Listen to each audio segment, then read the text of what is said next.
किती दिवस झाले प्रशासन मला रोज विचारते मधुकर, वडिलांना सांगता येत नाही का आधी माझं शिक्षण मग बाकी सगळं ते? काय सांगू सर, आणि कसं सांगू?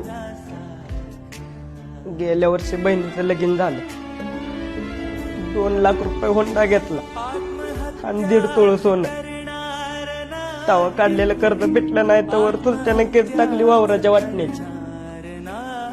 तिथं पैसा गेला, केस हरलो, घराच्या वाटण्या झाल्या.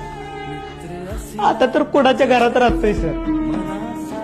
इकडून उंदीर येतोय तर तिकडून घुस येत्या. पावसाळ्यात अख्खं घर गळतंय. घरातली भांडी कमी पडते पण पत्राची पानं काय गळायची थांबत नाही. बाप गावलती काम करतो, उचलापासून गुरं लागतो. तरी बी आज भाकरी खाल्ली तर उद्याची काळजी वाटते. आई रोज वाटी घेऊन येतं त्याचं घर टिपती. कुठनं आणू तिला पैसे? आणि कसं म्हणू बापाला? या सगळ्यापेक्षा माझं शिक्षण महत्वाचं आहे.